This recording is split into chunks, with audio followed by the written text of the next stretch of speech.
In the autumn of 1883, on the windward slope of Montana's Two Owl Bench, the people of the valley watched a widower do something that made no sense at all.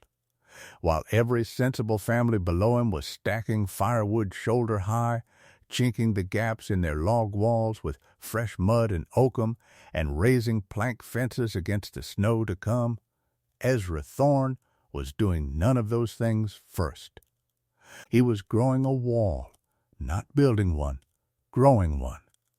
Day after day, in the failing light, he carried damp pads of grain sphagnum moss up from the boggy seep below his land and pressed them flat against the outside of his cabin logs, then laid strips of cut turf over them, grass side out, until the lower half of his home disappeared beneath a thick, living, breathing skin of green.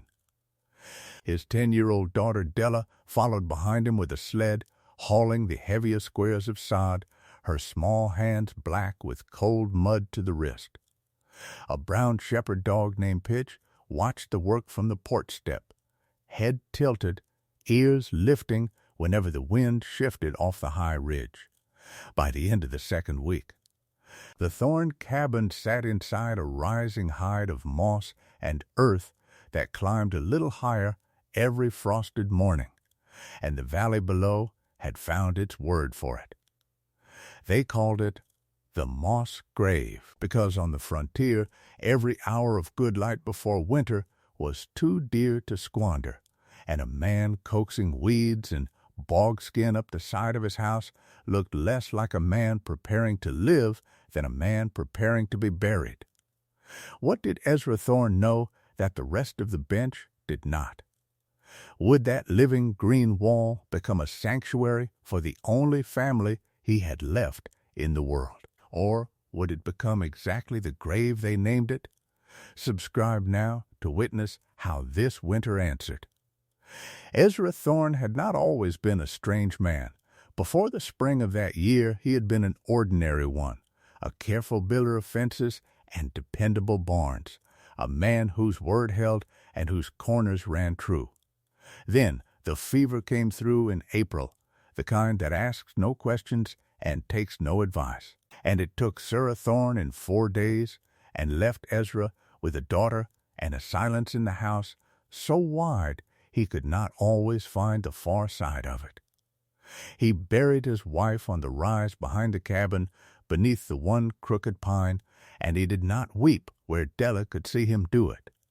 He simply went quiet, quieter than the bench had ever known a living man to be.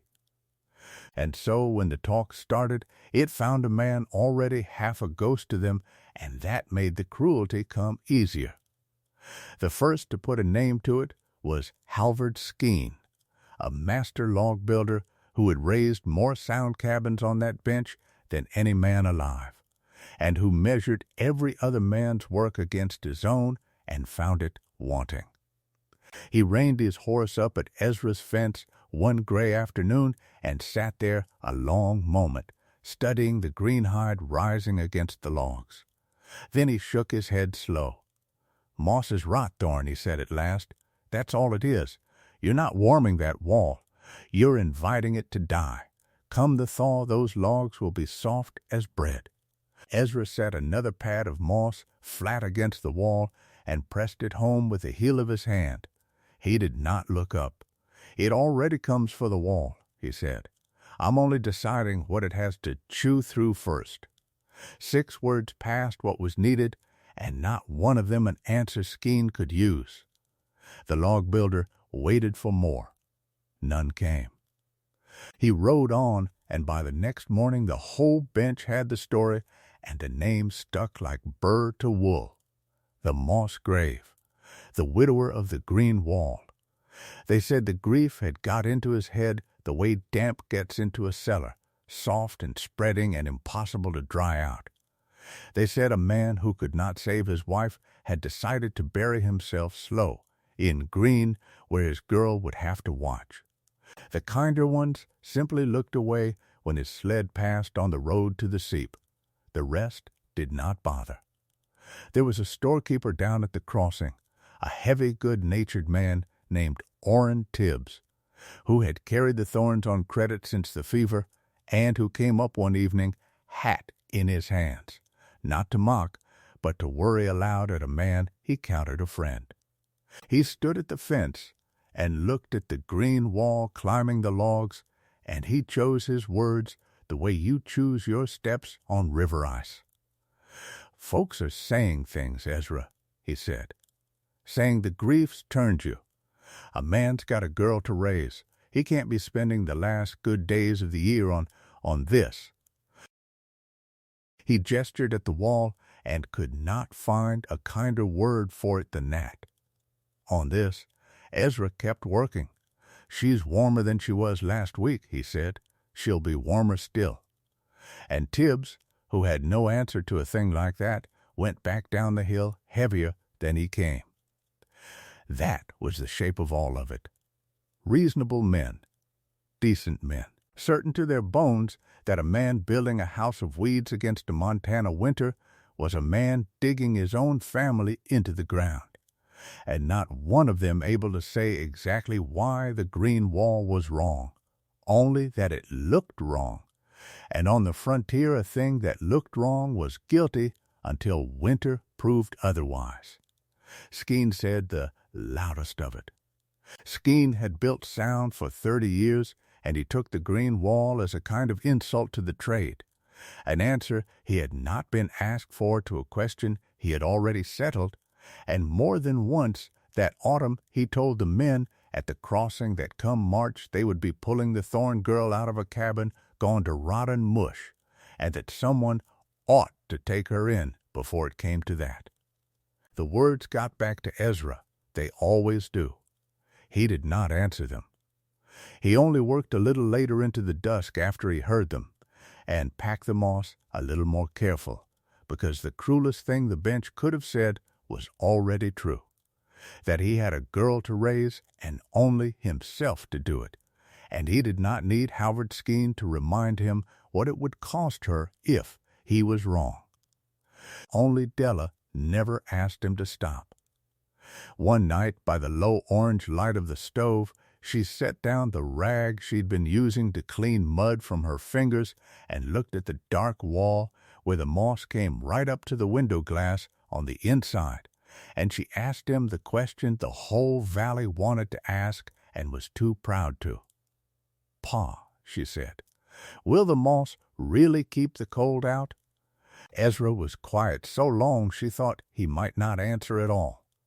Then he leaned forward, and in the firelight his face was not a ghost's face but a craftsman's, and he told her about a man named Aldous Berg. Aldous Berg had been a Norwegian sod cutter, an old man already when Ezra apprenticed under him 2 states east, a man who had grown up in a turf house dug into a green Scandinavian hillside, where the walls were 3 feet of living earth and the roof grew grass thick enough to graze a goat. Ezra had laughed at it once as a young man the way the bench laughed at him now, and the old Norwegian had not been angry. He had only laid a flat, patient hand against his own grass wall and said the one thing Ezra had carried with him ever since, through every cabin he ever raised and into this last desperate autumn. The Cold Hunt's walls, Aldous Berg had told him, a bare wall it finds in a heartbeat. So you give it a living thing to lose itself in first. That was the whole of the wisdom, and Ezra explained the rest to his daughter in plain words she could hold. A log wall, he said, no matter how tight a man chinks it, is one thin skin between the warm and the killing cold, and the wind does not push against it so much as it reaches through it, finding every seam, every shrunken gap, and pulling the heat out by the fistful. Moving air, he told her. That was the enemy with the real teeth. Not the cold itself, but the cold on the move, restless, hunting. A still pocket of trapped air, he said, warms slow and holds long, like the breath you keep cupped in your hands. So the moss and the turf were not the wall. They were a thick, soft, dead air blanket laid in front of the wall, full of 10,000 tiny pockets of held breath. And the wind that came hunting would spend itself wandering lost through all that green and never reach the logs at all. It breaks the wind apart before it gets here, Ezra said. A hard wind stays dangerous. A wind that's spent looking for a way in just gets tired and lies down. Della thought about that. Like the snow does, she said, when it piles up against a fence and quits. Just like the snow, he said. And for the first time since April, something near to a smile moved at the corner of his mouth. Slow work, careful work. The two of them built the green wall by hand through the back half of that autumn, and it was harder than any cabin Ezra had ever raised. The moss had to come up wet from the seep and go on while it still lived, packed deep, but never so dense it crushed the air out of itself, because a flattened blanket holds no breath, and a blanket that holds no breath holds no warmth. Over the moss went the turf, cut in even bricks, grass side to the weather, so the living roots would knit and hold through the freeze. He learned the rhythm of it as he went. Pack it firm, but not hard. Lay the courses to shed water down and away, never into a pocket where it could sit and freeze. Leave the south face thinner where the low winter sun could still reach the logs and warm them through the glass, and build the north face thick as a man's reach. Because the north was where the wind lived, and the north was where the wall had to win. Della carried turf until her arms shook, and Pitch trotted the line of the wall 100 times a day as if inspecting it. And slowly the green hide rose and thickened, and the cabin began to vanish into the slope as though the hill itself had reached up to take it in. There was a craft to the moss that no one watching from the road could have seen. Ezra went down to the seep at first light, when the bog was still stiff with cold, and cut the sphagnum in broad green mats with a long flat blade, taking it living and whole so the threads of it held together, never tearing it into crumbs that would pack flat and dead. He carried it up wet and laid it the same morning, because moss left to dry was moss that lost its spring, and a flattened thread held no air, and air was the entire point. He combed each new course with his fingers before he set it, fluffing it the way you'd fluff a feather tick, so the pockets stayed open. He learned which moss came up loose and which came up matted. And he saved the matted for the low courses near the ground where the snow would do the work, and spent the airy loose green high on the north face where the wind would have to fight for every inch. Della had her own task, and she was proud of it. She watched the seams. Her father had told her that the wind did not come at a wall straight on, like an honest enemy, but went sliding along it, looking for the one place two courses did not quite meet. The way water finds the one low spot in a field, and so the girl walked the wall every evening with a candle stub and a handful of fresh moss, and chinked every seam she could find, tucking the green in tight with her small fingers where her father's broad hands could not reach. A wall's only as warm as its worst seam, she would say, repeating him word for word, very solemn, and Ezra would not laugh at her for it, because it was true, and because she was the only soul on Two Owl Bench who believed him, and a man does not laugh at the one who believes him. And then, before he was finished, the bench got its first hard taste of the cold, and the wall failed. It came on the night of the first true freeze, an early one, weeks ahead of when it should have, and it came up hard out of the north and found the one place Ezra had not yet built thick enough. The upper third of the north face. He had meant to come back to it. He had run short of cut turf and told himself another day, and the cold did not grant him the day.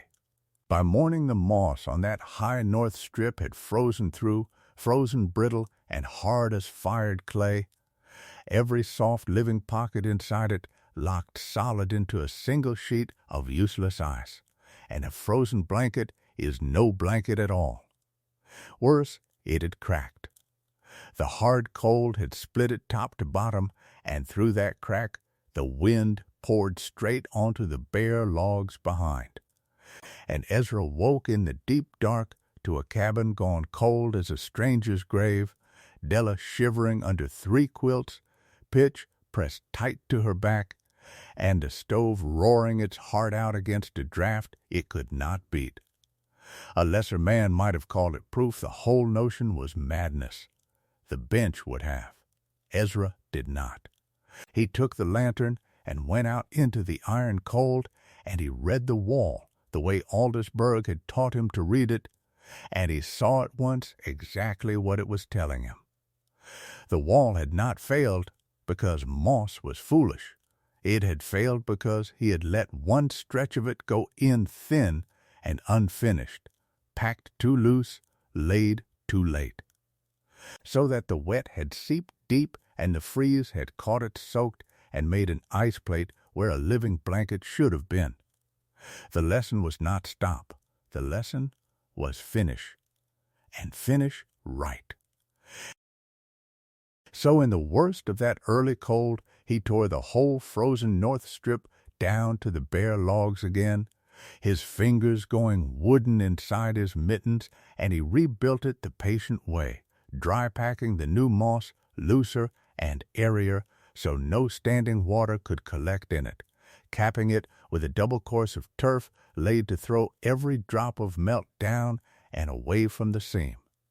And when he was done past midnight, he stood back and saw a wall that was finally whole, north face thick as his reach, every course shedding water clean. Pitch leaned against his leg in the lantern light. Ezra rested one hand flat on the new laid green the way the old Norwegian used to, and felt nothing come through it. No wind, no cold, only the still patient dark of a thing built right. Slow work, but right. After that, the bench went quiet in a different way, the way the whole country goes quiet before the real cold comes down. The geese had already gone, weeks early. The creek that ran below Ezra's land stopped its talking one night and lay still and gray and locked. The cattle on the lower spreads grew restless and crowded the lee sides of every barn. And the old men who had wintered 40 seasons on that bench stood in their doorways of an evening, sniffed the dead flat air, and said the thing they only said when they meant it. This one's coming for us. The light went strange in those last days, a hard, low yellow that lay across the snow without warming it, and the smoke from every chimney on the bench stopped rising straight and began to lie flat and spread, the way smoke does when the cold air sits heavy and refuses to lift. Animals knew it first. The deer came down off the high ground in the night and bedded in the willows along the locked creek. A great horned owl that had hunted the bench all autumn went silent and gone. Even Pitch changed, growing watchful and close, sleeping with his head up, pacing the green wall at odd hours as if he too were checking the seams. Ezra read all of it the way other men read the almanac, and he did not hurry, because hurry was how a man left a job half finished, and he had already learned that autumn what a half-finished job cost. He went over every course one last time, top to bottom, north to south. Halvard Skene came up the road once more in those still days, not to mock this time, though he would not have called it anything else. He sat his horse at the fence and looked at the finished wall, the whole cabin sunk now into its hide of green and earth, smoke rising thin and straight from the pipe, and he did not laugh. He opened his mouth as if to say something about rot, about spring, about soft logs. Then he closed it again, he looked a moment longer. And then he turned his horse and rode back down to his own fine, square, true cornered cabin without a word. And that silence was the first thing the bench had given Ezra Thorne all autumn that was not an insult. Ezra brought the last of the wood inside. He filled the water barrels and set them by the stove. He checked the wall one final time, north to south, pressing his palm along the green and finding it whole everywhere now. And he banked fresh snow against the very bottom courses the way you'd tuck a blanket under a sleeping child. And then he brought Della and Pitch inside and barred the door. That night the wind came. It did not arrive the way an ordinary storm arrives, building and gusting. It fell on the bench all at once, in the black hours, a solid wall of moving air out of the north that hit the whole valley like the flat of a hand, and behind it came the snow, not falling but flying, sideways and screaming, so thick a man could lose his own barn at 20 paces and freeze to death between his door and his woodpile. It blew for 3 days and the better part of 3 nights. And the bench learned what winter had been trying to teach it all along. In the square, true cabins down the slope, the cabins built the sensible way, the way Halvard Skene built them, the wind did exactly what Ezra had told his daughter it would do. It reached. It found the chinking shrunk back from the logs by the dry cold, found the seam under every door, the gap around every window frame, and it poured itself through in 10,000 thin, cold knives, and it pulled the heat out of those houses faster than any stove on earth could make it. Men fed their fires until their woodpiles shrank, and still the inner walls grew white. Frost crept up the inside of the logs and stood in feathers on the nailheads. Families dragged their beds into one room and slept in their coats and boots and still woke with their breath frozen on the quilts. And out at the edges of the bench, a young couple, new to the country, let their fire die in the night and were saved only because a neighbor broke through the drifts at dawn and found them blue and barely breathing. The cold did not negotiate. It never does. It simply went wall to wall through the valley, taking its measure, and every bare wall it found, it beat.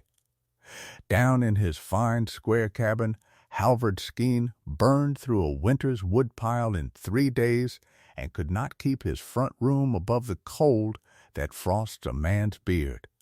He had built true. He had built heavy.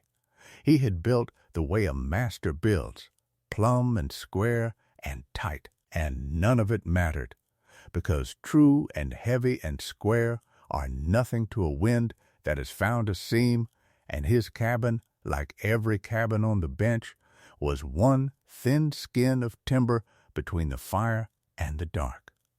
He sat up those nights with his rifle across his knees for no reason he could name, listening to the wind hunt his walls and find them, listening to it pull the heat out of his house faster than any fire could feed it, and somewhere in the worst of it he thought, against his own pride, of the green wall up the slope, and he hated himself a little for the thought, and he could not put it down.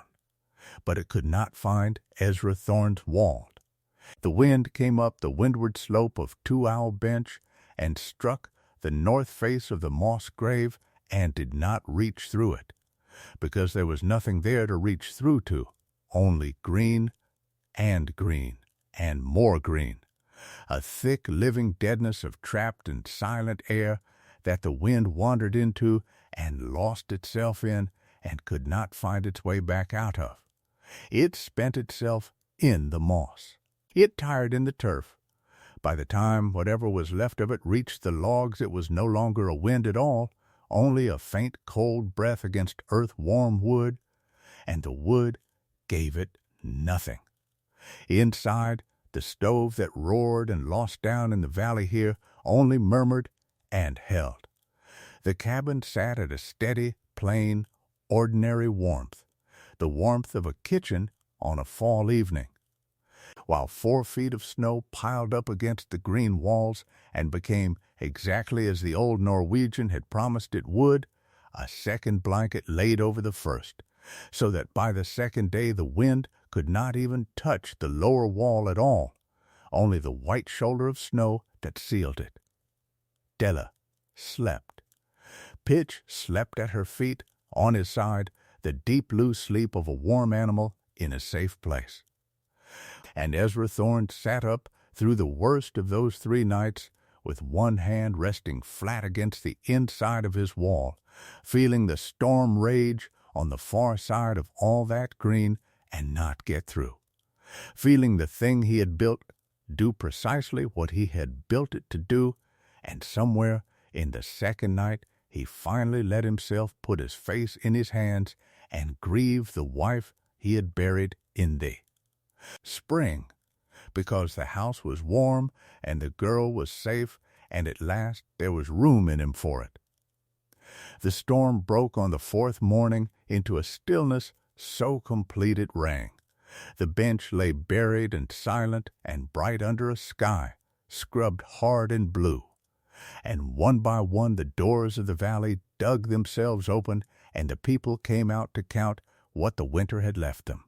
They had lost stock and roofs, and in 2 homes nearly more than that. And as they dug, their eyes went up the windward slope to the one cabin that had a thin, straight thread of smoke rising from it, as though nothing at all had happened, the moss grave, sitting calm and green and half buried and whole. Halvard Skene came up the slope on foot, because no horse could yet make the drifts. And it took him most of the morning, and when he reached the fence he was gray with cold, and his own fine cabin behind him had frost an inch thick on its inner north wall, and a daughter-in-law who had not been warm in 3 days. He stood at Ezra's wall. He did not speak the speech a proud man rehearses on a long, cold walk. He reached out instead and laid his bare hand flat against the living green, the way a man lays a hand on something he is finally ready to believe in, and he held it there a long moment, feeling the earth warmth come up through it where his own walls gave only frost. And then Halvard Skene, master log builder of Two Owl Bench, said the only 4 words the moment asked of him. "It's breathing," he said, "and it's warm." Ezra did not gloat. He had no gloat in him.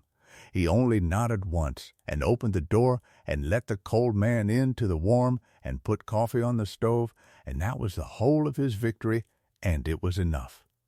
The story did not end that spring, and Skene's logs did not rot, because Ezra had built the wall to shed its water clean, and the thaw ran off the turf and away, and the logs beneath came through sound as the day they were felled. But the wall outlived the winter in a way Ezra never expected and never asked for. Word of it went down the bench and along the road and into the next valley and the one past that, the way real knowledge always traveled on the frontier, not in books but in the mouths of men who had seen a thing work with their own eyes. By the next autumn 3 other families on the bench were carrying moss up from their own seeps, and Halvard Skene was the first of them, which surprised no one who understood that a man who has built true his whole life is exactly the man who cannot bear to keep building wrong once he has felt the difference with his own bare hand. Skene came up the slope that next September, not to mock and not to warn, but to ask, plainly and without ceremony, how a man cut the moss so it held its spring, and laid the courses so the melt ran clear, and Ezra showed him, course by course, the way Aldous Berg had once shown a younger and prouder Ezra, and the 2 of them worked a wall together that autumn, and said very little, which between such men is a kind of friendship. By the autumn after that it was a dozen families, And somewhere in those years, the thing quietly lost its cruel name and gained a plain one, and the men who had laughed loudest were the ones who said it without a flicker of memory that they had ever laughed at all. They called it a thorn wall. They built thorn walls on the north faces of new cabins for 40 years after, long after anyone could have told you who Ezra Thorn was, or that he had buried a wife in the spring of 1883 and grown a green wall against the grief and the wind both in the same broken autumn. He never became a famous man. He did not want to be. He raised his daughter in that warm greenhouse and grew old in it, and Della grew up and raised her own children behind walls of living moss, and when men asked her where the trick had come from, she always said the same thing, that her father had not invented it. He had only listened to an old Norwegian who had listened to his own grandmother. All the way back to some cold green hillside across the sea, where people had learned, long before anyone wrote it down, that the surest way to beat a hunting wind was to give it something soft and living to get lost in first. People on that bench rarely remembered, in the end, who had mocked the moss grave and who had not. They rarely remembered the long autumn of the green wall going up square by square, or the early freeze that cracked the north face, or the 3 days the wind beat itself to death against all that quiet green. What survived, the way only useful things survive, was the wall itself, and the plain truth folded inside it, that the strongest-looking wall is not always the warmest one, and that winter does not reward the man who builds heaviest or laughs loudest, but now and again it rewards the one who is willing to kneel down in the cold mud and listen to what the season had been trying to teach the whole valley all along. So tell me, before you go, do you think Ezra Thorn was truly wise, the rare man who understood a thing the whole bench could not? Or was he simply one of the few willing to listen to what winter had been teaching them all, year after year, long before the storm finally came to prove it? Let us know in the comments.